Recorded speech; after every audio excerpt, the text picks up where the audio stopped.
Marcus Redd had lived on the edge of Oak Hollow for 47 years.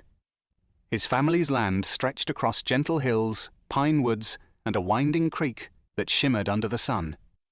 People in town called him the last old cowboy, a man who kept to himself, didn't trust technology, and never sold an inch of dirt to anyone.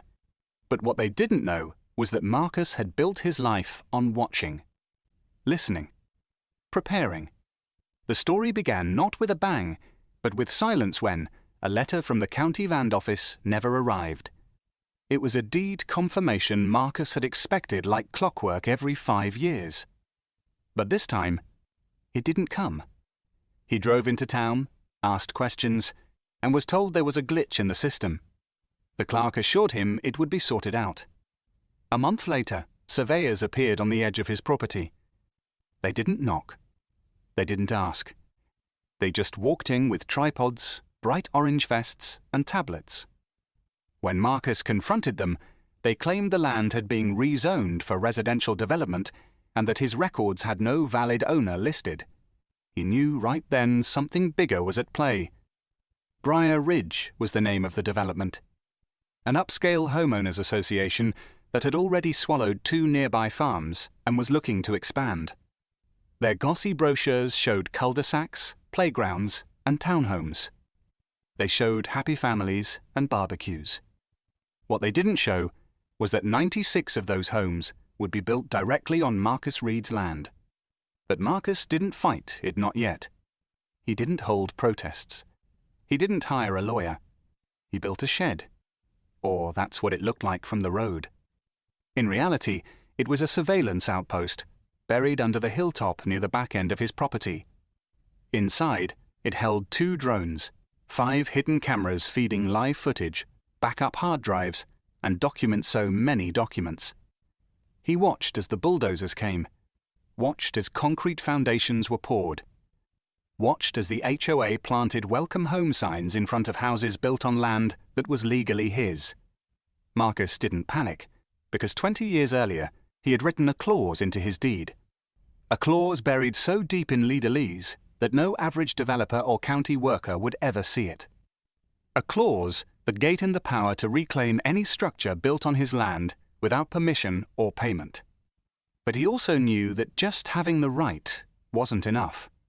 He needed proof. So for the next 14 months, Marcus documented everything. Dates, times, drone footage, audio recordings. He even had license plate logs of every contractor vehicle. Because Marcus Redd wasn't just watching them build homes. He was building a case. Once the final home was built and the last moving truck pulled away, Marcus made his move. He hired a legal team one he had on retainer for years. Within days, the team filed a lawsuit with the county court claiming unlawful development, land seizure, and damages exceeding $40 million. The Briar Ridge HOA was served with the paperwork during their annual garden party. What followed was chaos. Families who had just unpacked were told their homes stood on stolen land. Title companies froze transfers. Mortgage lenders began pulling out. The court ordered a full halt on all home sales. Then came the audits. Marcus had submitted not only land deeds, but also environmental reports showing the HOA had disrupted protected wetlands and diverted a natural stream. That triggered state-level investigations. Several permits were declared forged. The names of retired inspectors had been signed off without their knowledge. Charges were filed. The HOA's board members, once so smug and confident, began stepping down one by one. The president of the board fled the state. The vice president was arrested for fraud. But Marcus wasn't interested in revenge. He was after results.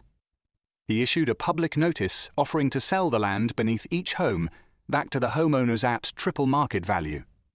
Some fought it. Most didn't. With legal ownership of the land beneath their houses in dispute, their homes were worthless until resolved. Within 3 months, Marcus had sold 72 plots back to desperate owners. The other 24 were abandoned or reclaimed through court-ordered evictions. Marcus didn't bulldoze the empty homes. he rented them out, turned a few into vacation cabins. One he converted into a museum, the land they tried to steal. Visitors came.